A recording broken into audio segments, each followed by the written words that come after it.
Okay, so let's talk about something big that's happening in software development right now. For decades, we've kind of treated it like this bespoke craft, But that whole era is coming to a close. We are marching straight into an industrial age for software, and the teams that are going to make it are the ones who learn to think less like artists and a whole lot more like factory engineers. So what does this shift actually feel like? Well, on the left, you've got the way we used to do things. The artisan workshop, it's custom, it's unpredictable, sometimes it's absolutely brilliant, but other times, man, is it fragile. It really runs on the heroics of a few key people who just know how things work. But on the right, that's the modern factory. It's all about being repeatable, standardized, and predictable. It doesn't need heroes because it relies on a rock-solid process. And this quote just hits the nail on the head. You see, the whole hero developer thing, it just doesn't scale. Relying on that one genius who knows all the system's weird quirks is, frankly, a recipe for disaster.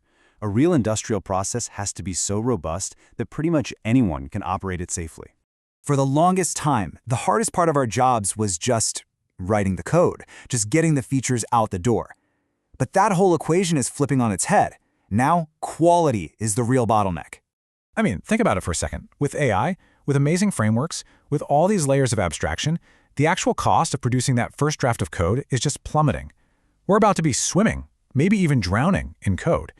So the game is changing. It's no longer about who can write the most code the fastest. It's about who can guarantee that all that code is actually any good. And that leads us to probably the single most important metric for this new era, yield. Now, in a factory, yield is simple. It's the percentage of good parts you make. In software, it's pretty much the same idea. It's the percentage of your effort that creates real, stable value for users. Not bugs, not late-night pager alerts, and definitely not more technical debt. It's the true measure of your effective output.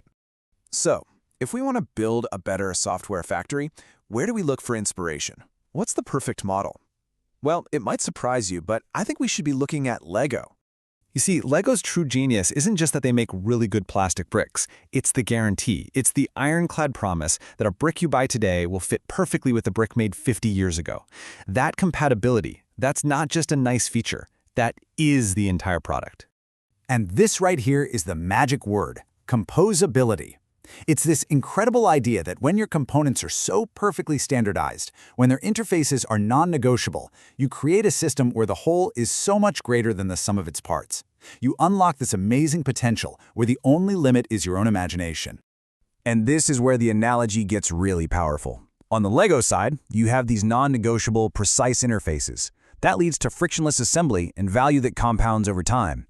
But then you look at a typical software setup, and oh boy, our interfaces are often negotiable, inconsistent, and frankly, opinionated. Every time two services need to talk, it becomes a whole new custom engineering project. That doesn't compound value, it compounds cost. Okay, I can hear you now. That's great for plastic bricks, but is this Lego philosophy even possible in the messy, real world of software? And the answer is a resounding yes. Let's take a look at one of the most legendary examples, Amazon, way back around 2002. So Jeff Bezos issued this now famous mandate, and it was brutally simple. 1. All teams will expose their data and functions through service interfaces. 2. Teams can only talk to each other through those interfaces. 3. No backdoors, no direct links, no reading another team's database, none of it. 4. Every single one of these interfaces had to be designed from the ground up as if it could be externalized to the public. And rule number 5, just to make sure everyone was paying attention, anyone who doesn't do this will be fired. This was not a suggestion, it was the new law of the land.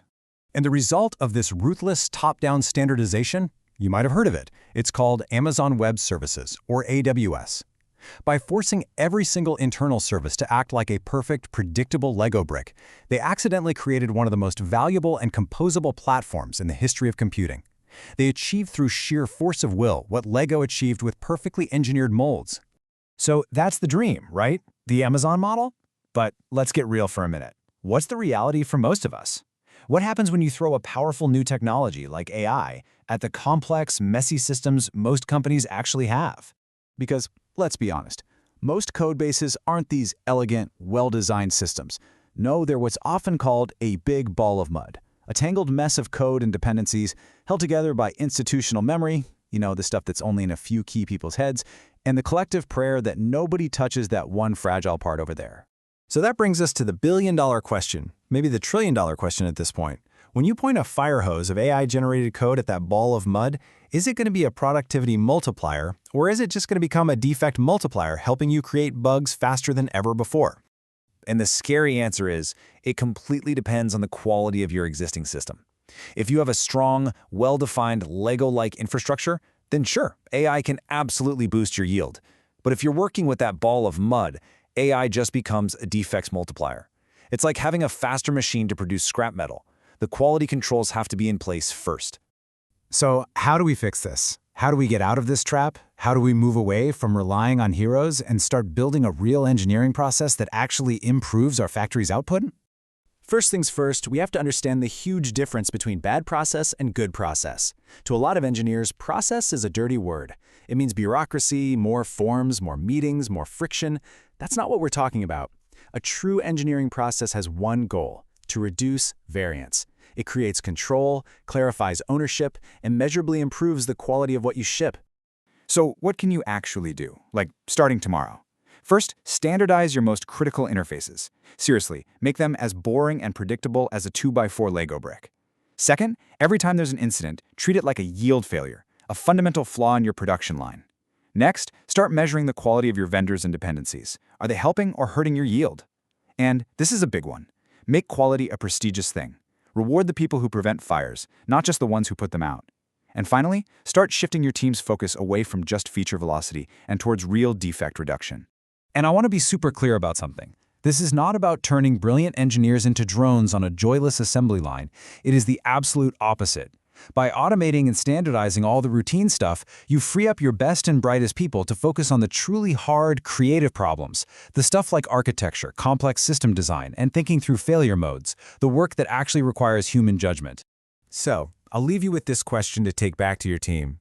With every new feature, with every new service, with every line of code you commit, ask yourself, are you building a true system that compounds value, or are you just making your ball of mud a little bit heavier?